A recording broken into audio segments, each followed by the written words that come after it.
either go out to the park and scoot around or run around or cycle around, play football or to do some running, or just stay at home and watch TV or play on the PlayStation.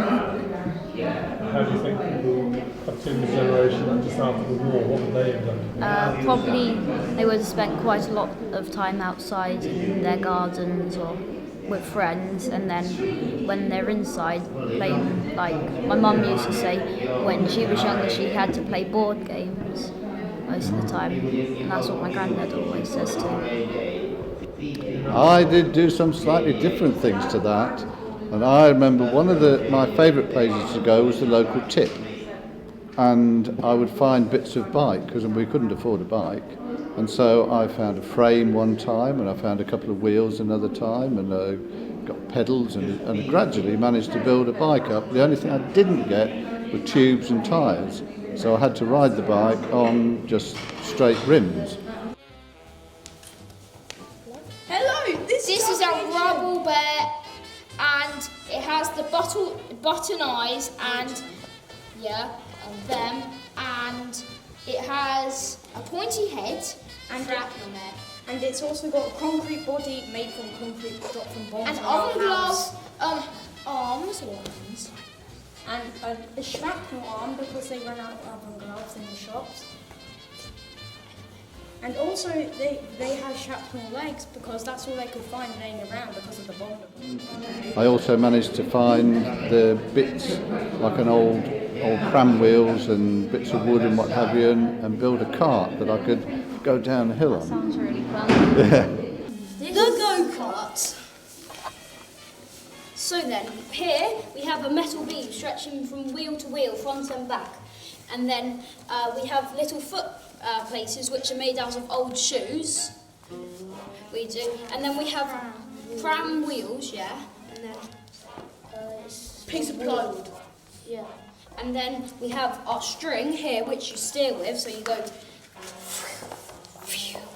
like forming. Yep. And then back here we have a metal tractor seat. We have a metal beam going here, and then we have a tractor seat, and we have another thick bit of wood which is holding up the whole back structure. And again we have a metal beam on the back. Step aside, partner, it's my day. Bend an ear and listen to my version of a really solid Tennessee excursion. Pardon me, boy. Is that the We didn't have obviously any television, we didn't have any games, computers or anything of that sort. You just had to go outside and make your own fun. As you say, there were things like cards and board games, so we would perhaps do that sometimes in the evening. But in the daytime, my ideal place was the tip. And see if I could find some parts I could make something of. This is the amazing big car. Well, the chassis is made from debris and shrapnel. We've got the pram wheels with a bit of metal inside to keep it up. We've got the amazing wooden catapult, the wooden wheels, the wooden steering wheel, and we've got the debris wings. So yeah, that is the amazing beetroot cart. When I think of World War II, I'd like to ask, how did you cope with the shortage of food and materials? Well, I can't ever remember going hungry because, well, my mother, she could make a meal out of nothing. You know, so I know we had plenty of bread. I think we had 2 bakers visit the house most days, I think. So obviously we had quite a lot of bread. We did have rabbit and hares. I can remember that. Proper suet, jam roly-poly. Spotted dick. Yeah. She was a marvellous cook. Oh, she could cook. She kept goats during the war. Used to keep pigs. She used to have her own pigs slaughtered. Milk the goats. She used to take the cream off of the milk, and we used to sit with a churn shake in it to make the butter. So we had plenty of butter. We was never short. Fantastic. Grew all our own vegetables during the war. Mother would have us out on the garden, weeding and everything. It was a good life really, but it was hard. What was it which they used to let go cold and really hard, and then they used to scrape and put it on sandwiches? I'm sure that was dripping. It wasn't suet, bread and dripping. Bread and dripping. Yeah. I was saying to Jacob, I do just remember ration books because it was after the war, obviously, but I do remember as a family we had a ration book for sweets, and we used to go every Saturday over to my grandparents, and we'd stop off at the sweet shop and get this little bag of sweets with our ration, and that little bag of sweets was for myself and my 2 sisters for a whole week. So obviously we didn't eat many sweets. Toast on the fire with forks. Yeah, we used to have a fork. Yeah.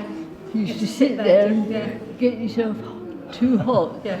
You burn one side of yourself and then turn around and do the other. Yeah, my father did. We were always okay for vegetables. He grew vegetables. Yeah. And we had strawberry plants. Yeah. Gooseberry bush. Lovely. Loganberries and other things. Yeah. And I remember having carrots as a sweet in those days. Yeah. You know, they used to put it on a spoon or a fork. Yeah. Peel it and scrape it. Yeah. It almost looked like a lollipop. Yeah. But we in the countryside ate plenty of rabbits and things like that because you just couldn't get meat or butter. There was a plentiful supply of milk, but everything was rationed. You know, even vegetables were rationed. Plums, everything revolved around plums when they were in season. Yeah. Plum jam, Yeah. you know, plums and custard. You got fed up with plums after a while. We used to get barley sugars, and we used to get licorice all sorts. I can't remember what else we had, but we liked barley sugars and we liked licorice all sorts. It got 2 fields, and one field was full of rhubarb. So you can imagine how That's much a heck of a lot of rhubarb, isn't it? rhubarb I was forced to eat. Yeah, You know. yeah. And people were very good at making party frocks from things. My great aunt Annie even made me party outfits from crepe paper, and I looked like a princess with a skirt out here and frills, sort of white paper with pink frills on. You know, we were treated in the same way as you are now, but obviously they couldn't go to Sainsbury's or Tesco's and buy one off the hook. Well, I was very lucky because I was part of a large family where my mother was very, very good at dressmaking, and she would often stay up until 2 or 3 o'clock in the morning on her sewing machine, making jackets and trousers and, you know, that kind of thing. And you had to be good at that kind of thing because clothes were just not available. The average man would only have 1 suit or 1 pair of trousers because you just couldn't get them. And you had older brothers, and when they grew out of their clothes, then it came down to the next brother who hadn't quite grown up then. Because I was the 3rd brother, I never had any new clothes until I was about 12 or 13 because I always had cast-offs for my brothers. If I told you some of the things that we had on the table, you'd be quite surprised. You'd be quite surprised. I mean, I remember one of the things I hated was a sheep's head. They used to cook sheep's heads. Everything was rationed. Clothing was rationed, food was rationed, sweets were rationed. And I do believe that rationing went on during the war, right up until about 1957 before it finally finished. It lasted until the 50s. It must have been because my father was born in 45 and he remembers sweet rationing. Yeah. So, and I know he's told me about going to the shop with his ration book with his mum, and he said he was quite little. Yeah. But I think it must have been a reasonable way It was into in the the 50s when they were, and then soap was on ration. Yeah. And that went on into the 50s. Yeah. When I think about World War II, I would like to ask, what was it like in school? I was sent off to me. I was lucky, very lucky, because I had a grandma that lived in Blackpool. And so at the height of the war, really, when there was a lot of bombing and that, I was sent there to stay with my grandmother. And I went to school in Blackpool. I don't know exactly how long I was there, but it was quite enjoyable at the time. I didn't go to school my first day at schooling. I went to somebody's house because the school had been closed or bombed. So, I'll say, I think it was better because we all went into school, whereas in a person's house we could only have a few children in at a time. So it was nicer after the war. We had to go to have what they called home service, where you were sent to somebody's house. Right. And it'd be, you know, your class would go in the front room somewhere, Yeah. and a teacher would turn up Yeah. and sort of carry on a bit with your education. Yeah. And then, of course, lots of children were actually evacuated, forcibly as it was, you know, whereas I had the nice little option of going to my grandmother's. And but I've always said after that, despite all that messing about and interruptions, we still got pretty well educated, you know, and whatever exams came along seemed to pass all right. Yeah. And yet today, if you go and ask a school for a child to have a day off to go somewhere with you, you can get prosecuted. But of course, in the wartime, because there was a lot of evacuees here, they had to share the school, so the evacuees come in the morning, and the local children come in the afternoon. So. Yeah, and we all, as children, we all had to walk about with a gas mask in a little cardboard box slung over our shoulders. Yep. And every now and again we had a practice of putting it on. Yeah. I remember my gas mask came in this little cardboard box, and you've got to take it to school with you, you know. Yeah. And the first time I had to put it on was at school in a practice, and I just pulled it on and the whole damn thing split. All the rubber down the side split, and I thought to myself, well, that's no good, is it, you know? And of course I realised afterwards that I think all those gas masks they issued were sort of made during the First World War.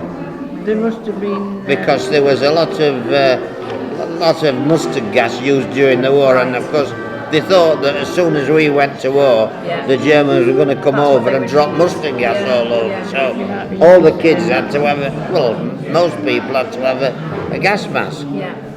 We had an abacus, if you know what one of them is. That's how we learned to count. The old teacher in here. There was only 2 teachers. Bit dull and not many people would be there, and not very exciting. English and maths, just to get everyone up to date. How accurate is that? It's sort of quite accurate. I mean, school was very different to what it is today. The important bit that he missed out was that there was a cane in the headmaster's office, and if you misbehaved, you got the cane, which you don't get today. And I do remember once feeling very aggrieved because some boy much older than me in the school said I had pushed him down the steps and he'd fallen over and hurt himself. I had been absolutely nowhere near him at all, but I was sent to the headmaster's office and I got a good caning for it.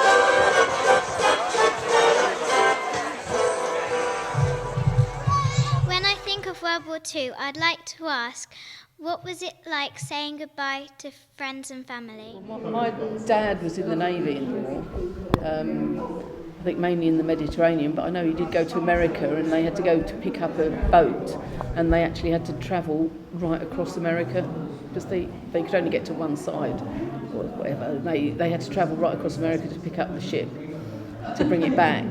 I think he was on one that got sunk. I think one of the big aircraft carriers that got sunk, but he survived, obviously. And then he was on the small MTBs. It has a link. It was painted by a local man called Frank Smith. He lived in Erith, and he was in the Navy, and he painted that years and years and years after the war because it left such a big impression upon him. And the connection is my Uncle Bert, who's now 96, as a very young man, joined the Navy at the beginning of the Second World War, and he knew that he could possibly be going into convoy escort. These destroyers here are escorting merchant Navy convoy ships taking food to starving Russia and munitions to starving Russia as well, because Russia was then our ally against the Germans. But it was just the way it was. You know, one's fathers went off and a lot of these fathers were never seen again. I was lucky that my father survived and he did come home. But it wasn't very pleasant because I never really had a dad during the war because he was always away. My dad, which was Bernard Joseph Hill, Master AEOP BJ Hill, and he was in the 205 Squadron based in Kinloss. And I went over to Burma and to Singapore. He was in Changi a lot, in Changi, and he used to fly the Shackleton and the Sunderland. Yeah. I don't think anybody from my family didn't come back, but I know there were a lot of local families to us where sons, husbands didn't come back after the war. And the thing that was, I suppose now looking back on it, today, if you had a mobile phone, you could be tracked exactly where you were and people would know whether you were alive or whether you were dead. Then nobody knew, and sometimes people didn't come back and nobody knew whether they were alive or dead. Sometimes they thought they were alive and they were dead. Sometimes they thought they were dead and they're actually alive somewhere still. I can't remember. But they used to talk about their comrades and, you know, and all that. I remember Mum and Dad talking a lot about, you know, Dad used to get upset and everything and about it all. My grandfather wouldn't talk about it, couldn't talk about it, I think, because it's so... nobody would understand here at home. And my uncle was meantime seconded to a very top secret thing in Southsea on the south of England when he was 19, and I think he was 18 coming up for 19, and this was called Radio Directional Frequency, RDF, and it was the forerunner, the beginning of radar to detect aircraft.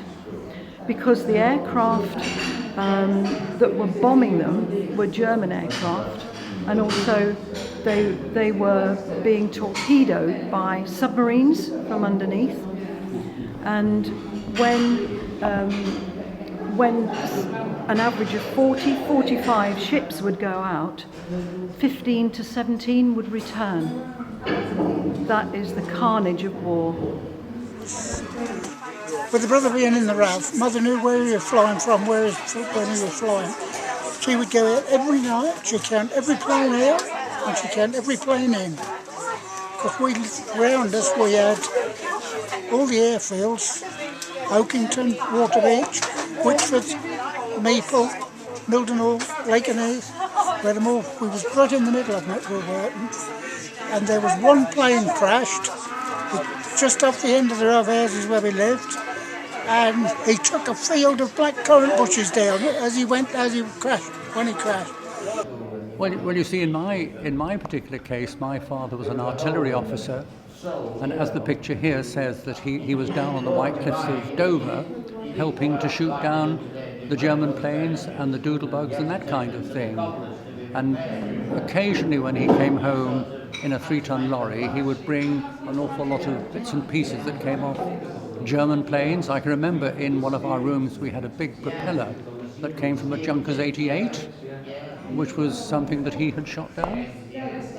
There was a young man that lived very close to us and he was a young man, he was only about 18 when he was called up, and he got shot and killed on the last day of the war. I always remember that. And I know as a nurse I had a lot of patients who had lost their father, they'd lost their husband, they'd lost their... one lady, I remember, she had 4 sons and she lost 3 of them in the war, and she had to try and exist because there was no handouts then, no social security, and she had a little piece of land in Colne where she planted half a field of potatoes to get food to put on the table for her and her brother. It was a very, very hard time for them. I was born in 1936, one of 10 children. I was second from last. When I was born, the oldest brother, he joined the Air Force when I was 3. He served for 15 years. But as children, when the doodlebugs used to come over, We had a big water tank at the back of the house. I used to take young brother out, and we used to lay there and watch the doodlebugs coming from East Coast coming this way. My eldest brother was 20 years older than I, and when I was born, he was in the army, and that was the time when they was coming out of Dunkirk. So he was evacuated from Dunkirk in 1940, but he went all the way through the war, and he was involved in the D-Day landings, as well as being in North Africa with Montgomery. And in fact, he's just been given the Cordelier French Medal for his part in the D-Day landings. 71 years after the D-Day landings. Why? The French government have only been issuing them for this last few years. I think the first one's gone no more than about 5 years ago, and they've gradually got round to giving most of them the medals, although probably they was thinking most of them would be dead before they got the medals. Anyway. So my grandfather wrote his memoirs before he died, and said very little about his experience in the war. But in his memoirs he wrote quite a bit, and so I learned a lot about his experience and his wife's, my grandma's, experiences as well.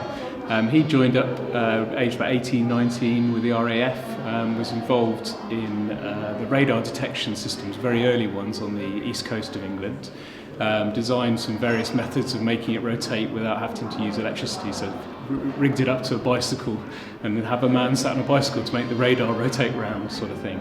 But probably one of the most amazing experiences is when we were able to advance into Europe a bit more. They were put on landing craft to go across to Belgium to set up radars over there. And he was on the first boat, landing craft going over, which hit a mine. And the other boats were told they weren't allowed to go back to help, they had to return to England, but one of them did, and fortunately he was rescued. But the only reason he survived, probably like 20 people from 300 that survived, was because he'd given up his bunk to somebody that wasn't very well, and he was on top deck as opposed to being in the bunk, and so was rescued and brought back, which is just amazing. My Auntie Jean lived in Plymouth, and she was a midwife, and she used to get on her bike and go off, just like, you know, call the midwife, isn't it? It was exactly like that. And one time she said, her friend said, "Oh, a Matlow's coming in, which is a sailor, and I want to go out with him. Can I swap my days with you?" So she said, "Yeah, okay." So she swapped her. She did her visit, and a bomb came down on the pub that they were in. The Matlow and my auntie's friend, gone. Gosh. And that's lived with her. I remember her saying that. She used to say that a lot. She said that's one of the worst things about war is how quick anything can change in a moment. Makes you go goosebumps, doesn't it? It's horrible.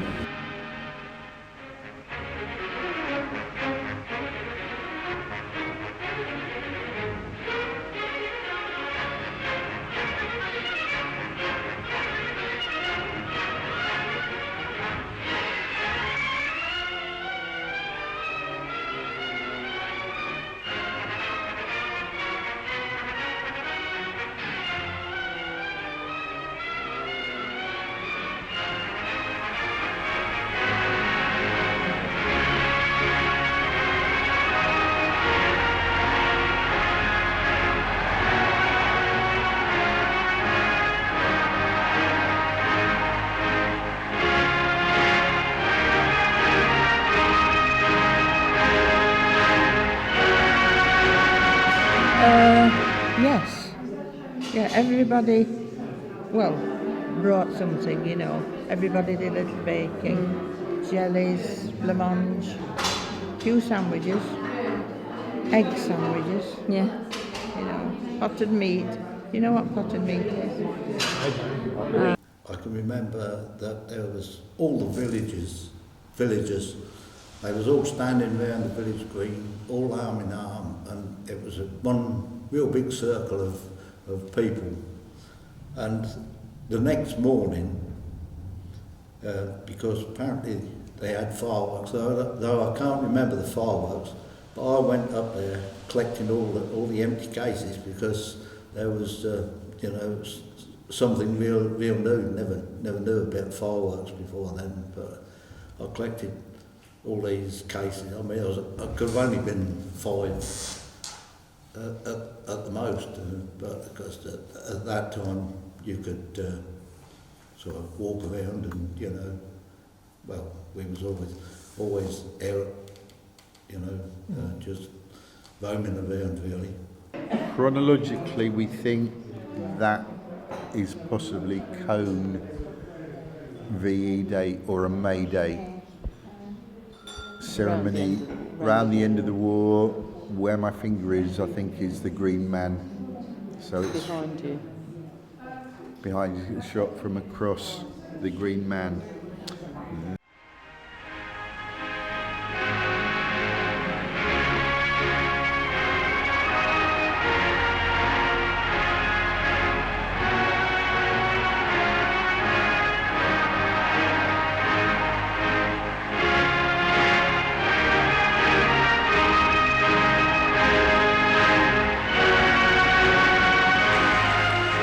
Come here today to remember all those people who were prepared to give up so much just so that we can be here today. Without the sacrifice that many hundreds of thousands of people made during the Second World War, we wouldn't have the freedoms to be here today. So we're just going to remember and appreciate just what has been done, what has been given, so that we do have these freedoms.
Who fell in the war of Bluntisham Colne.